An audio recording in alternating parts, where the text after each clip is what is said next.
All right, everybody, so we are still in chapter 18 and we are picking up at slide 81 with the adrenal glands.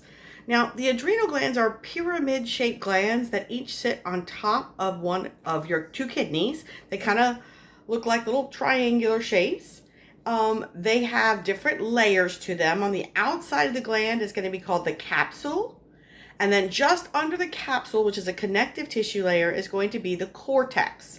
Now, the cortex we're going to get into, it has 3 different zones, but its job is to store lipids, especially cholesterol and fatty acids, and it makes steroid hormones, which as a group are called corticosteroids. And there's 3 different classes of hormones we're going to talk about. And then the very center of this gland is an area called the medulla. Medulla is going to be a word we're going to see in several organs, and it always refers to the central part. Medulla, you can kind of think middle, okay? And in the medulla, which we just talked about in our chapter 16, it is where we have connections to the sympathetic division. We have ganglia for the sympathetic nervous system. So this is an area of this gland that is controlled directly by the nervous system, and it's going to release adrenaline and noradrenaline. Again, that's where this gland gets its name, adrenal gland. All right? Okay, so we're going to get into this a little bit more. Okay, so here's an image. Now look at your 2 kidneys. For one thing, your left kidney is always a little bit higher in your body than your right. Okay, just the way it is. And then this big thing up here that looks like a big glob of fat, those are your 2 adrenal glands, okay? All right, so if we look at the adrenal cortex, it has 3 zones, and the cells in the 3 zones make 3 different classes of corticosteroids. Now, the outermost one is called zona, that's just the Latin word for zone, glomerulosa. The middle one is zona fasciculata, and then the inner one is zona reticularis, okay?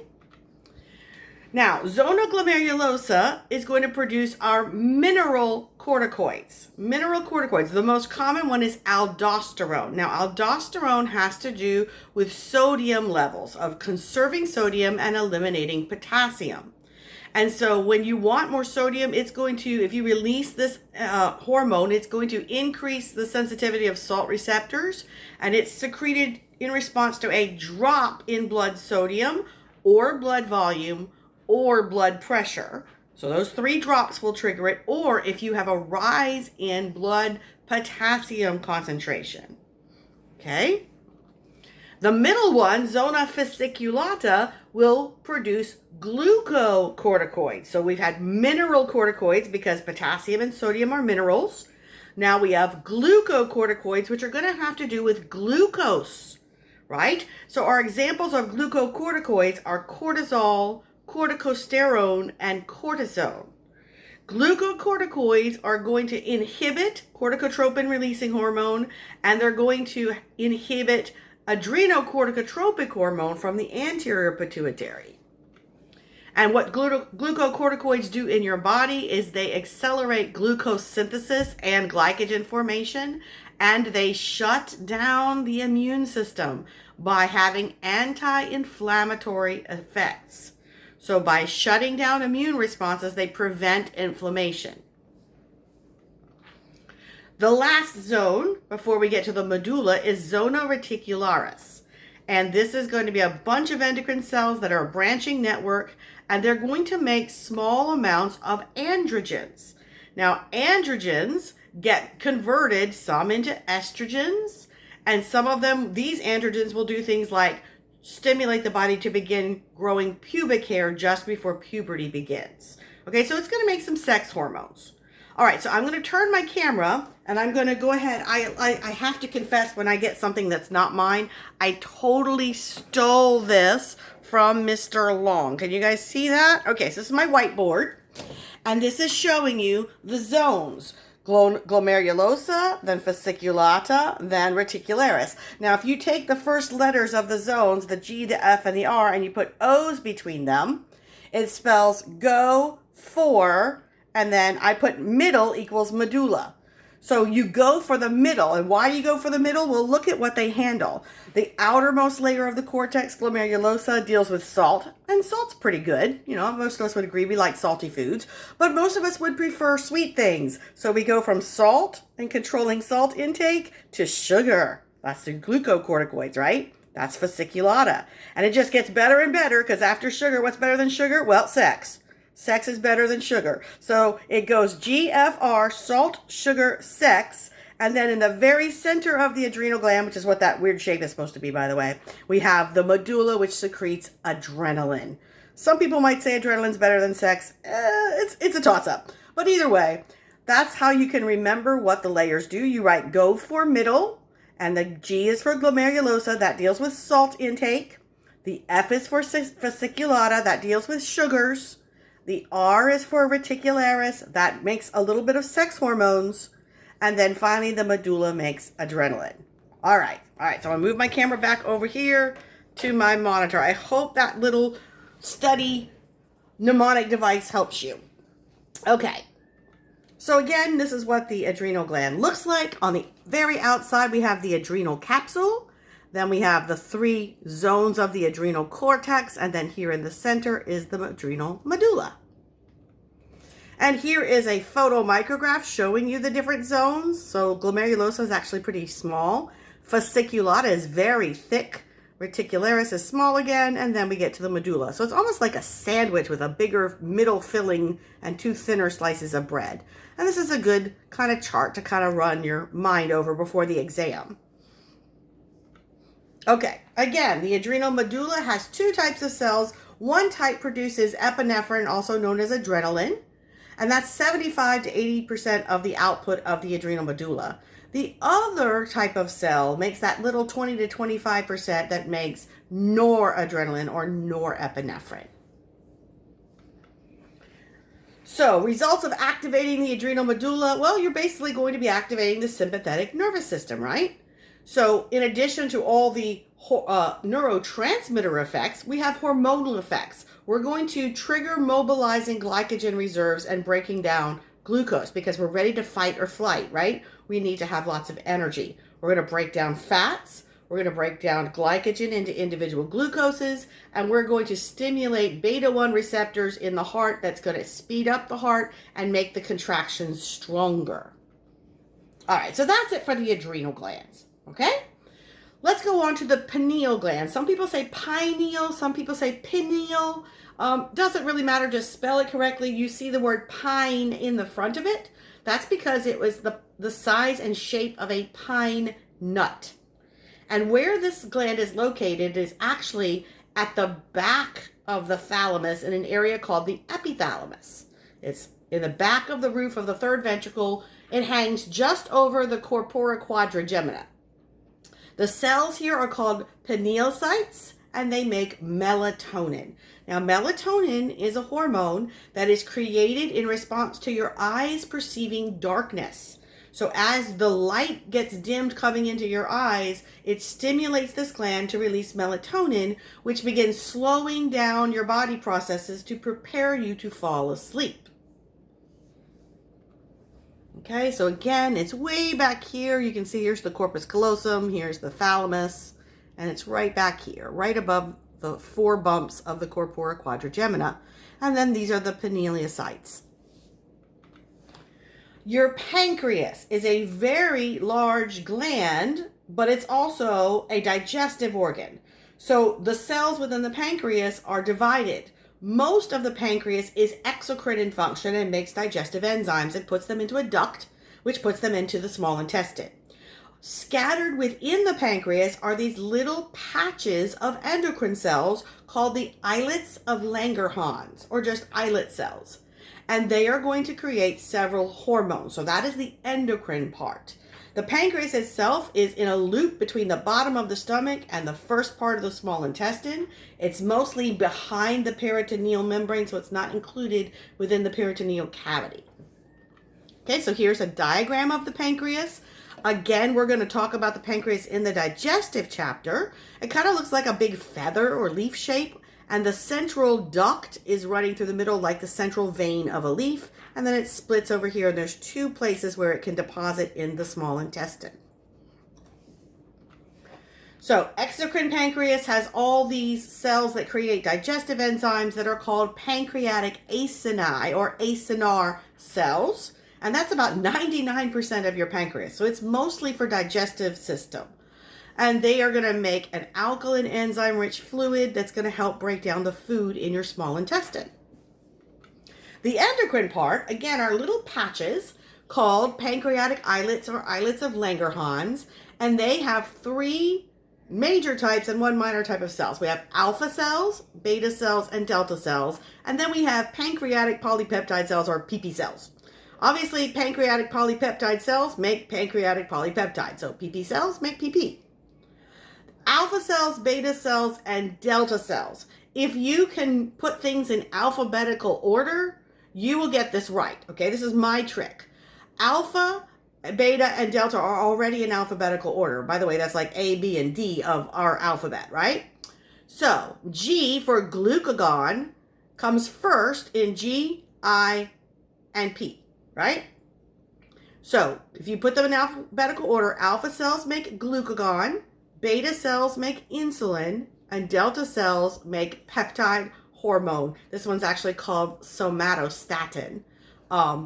It's identical to growth hormone inhibiting hormone somatostatin.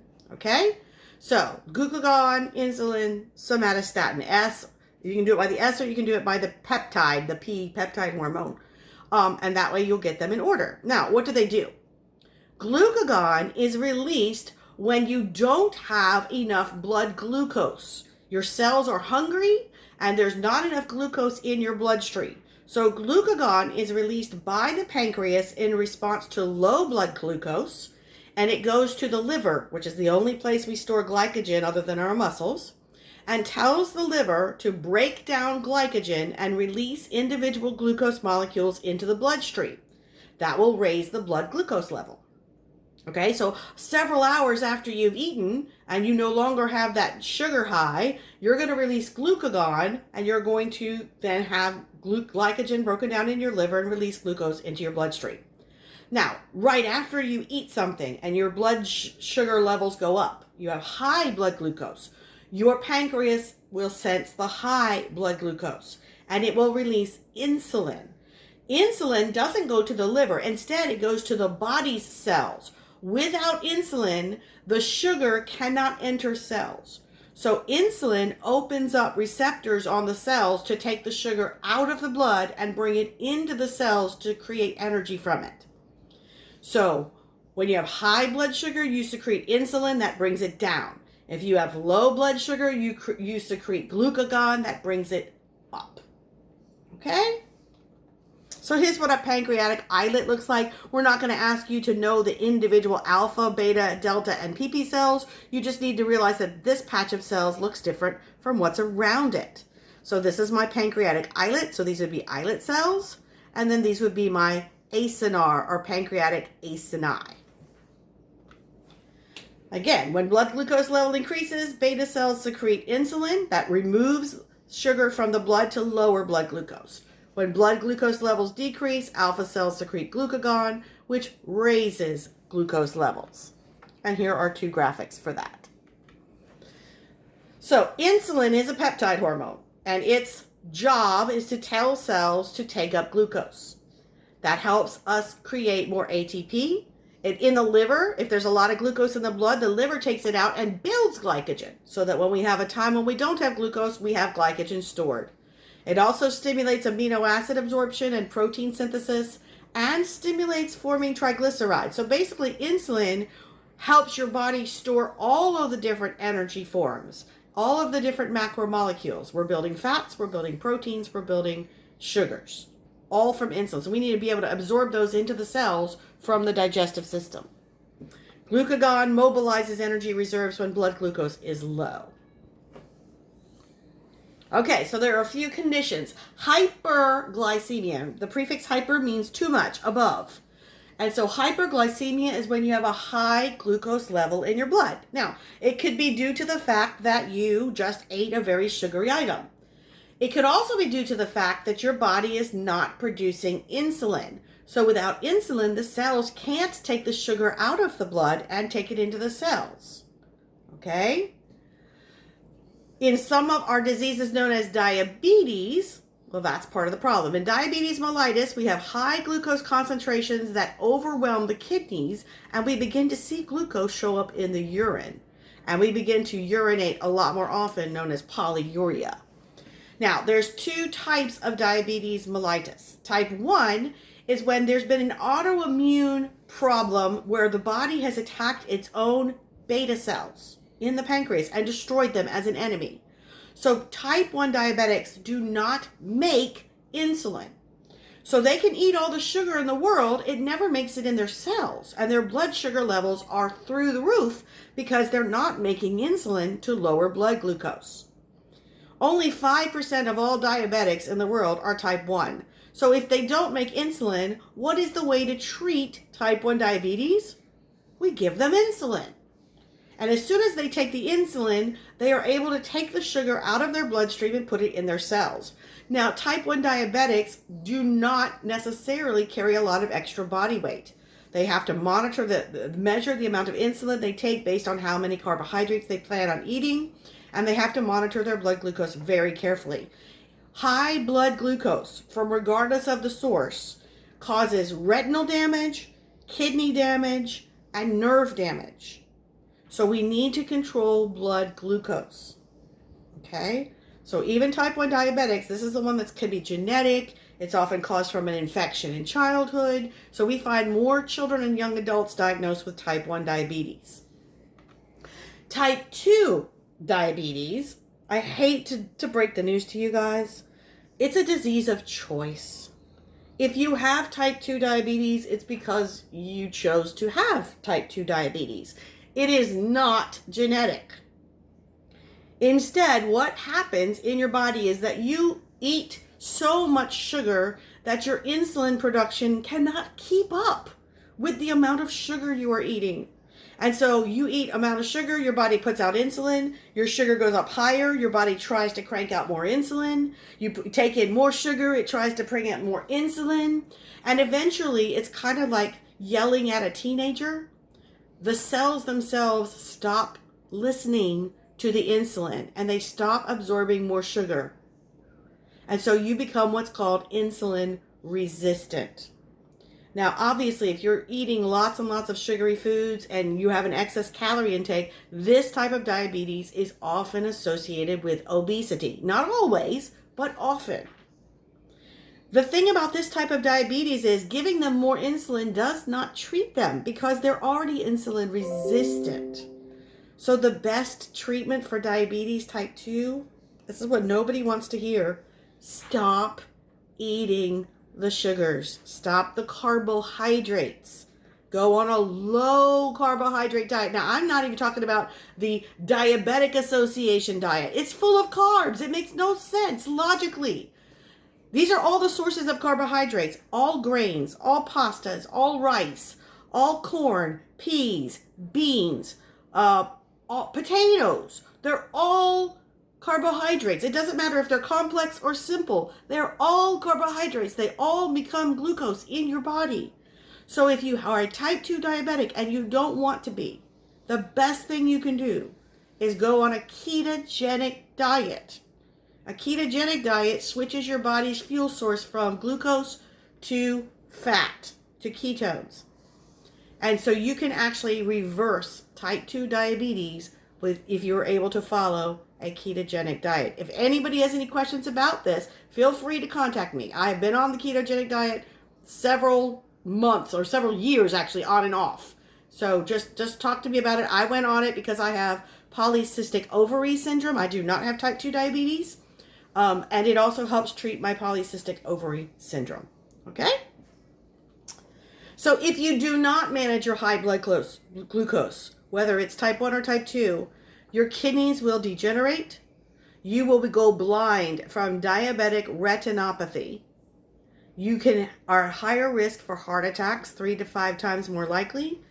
You have peripheral nerve damage, which means you don't feel pain, you may let an injury or cut go untreated. You also have reduced blood flow, which leads to tissue death, ulceration, infection, and eventual amputation of fingers and toes due to sepsis or gangrene or other infections that take over. It is not a pretty sight. Okay, so now we're shifting gears to organs that are not dedicated to endocrine function, but have endocrine functions as part of a side job. Your intestines, your kidneys, your heart, your thymus, and your gonads. So your intestines are going to release all kinds of hormones that are going to coordinate the movement and digestion of your food. We're going to get into those in the digestive system. Kidneys release two hormones, calcitriol and erythropoietin. Erythropoietin goes to the bone marrow and stimulates your bone marrow to produce more red blood cells, erythrocytes. Your kidneys also release the enzyme renin. Renin takes angiotensinogen to angiotensin 1, and then it goes to the lungs. An angiotensin converting enzyme takes angiotensin 1 to angiotensin 2. And this is showing, by the way, this is talking about calcitriol from the kidney. That has to do with activating vitamin D. Okay? All right. What does angiotensin 2 do? It stimulates thirst. It causes aldosterone to be secreted. And it causes antidiuretic hormone to be secreted. So what's the problem here? We have low blood volume or low blood pressure. So we're going to do all the things we can to raise blood pressure. So we're going to bring in more salt. We're going to bring in more water, okay, by stimulating thirst and by secreting antidiuretic hormone. And we're going to increase red blood cell production so that the new fluid part of the blood is met with cell part of the blood. And then hopefully we have increased and restored blood pressure and volume. Okay, now the heart produces two hormones. They're called natriuretic peptides. And there's the atrial natriuretic peptide, or ANP, and brain natriuretic peptide, or BNP. And they do the opposite of the pathway we just looked at. This is for when your blood volume is too high or your blood pressure is too high.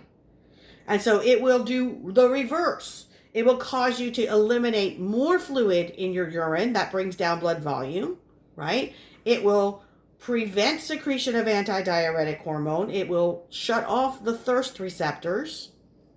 And it will cause, hopefully, a drop in blood volume and pressure. The thymus produces thymosin, which helps lymphocytes, particularly T lymphocytes, mature. That's part of the immune system. The testes have interstitial endocrine cells that make testosterone, and they have nurse cells, also called Sertoli cells, that secrete inhibin, which is a negative feedback for testosterone. The ovaries similarly produce estrogens, mostly estradiol, and then after the ovulation event that we'll talk about at the end of this semester, follicle cells will create a new structure called a corpus luteum that actually secretes progesterone. Your fat produces a hormone called leptin, which is supposed to be a negative feedback trigger for appetite. So if you have more fat, you're supposed to have less appetite.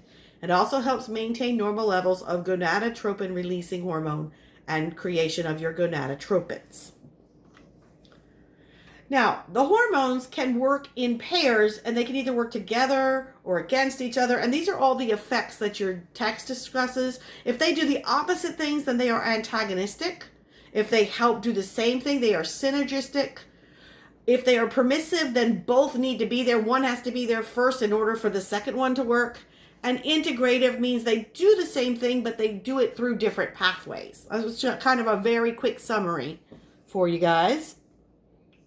And then if you're going to grow, let's say you're a child and you're getting ready to go through a growth spurt. The hormones that are most important to growth would be growth hormone. That's a given. Thyroid hormones, insulin to make sure we have enough sugar in the cells to create enough energy, parathyroid hormone and calcitriol to make sure we have enough calcium, and reproductive hormones, especially as we're headed towards puberty. So, growth hormone in children makes their skeleton and muscles grow very fast. Kids can grow up to 1/4 of an inch overnight. Growing pains are real, guys. It hurts for a bone to extend 1/4 of an inch overnight. In adults, growth hormone is still secreted and helps maintain normal blood glucose and mobilize lipid reserves, or keep you from being overweight by using the energy stored in fat.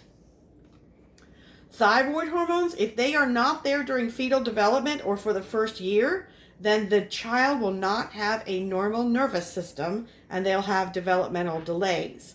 If for some reason thyroid hormone levels of T4 drop before puberty, they will not reach their full genetic height. Again, insulin is required in order to get enough glucose and amino acids in order to create the new growing cells.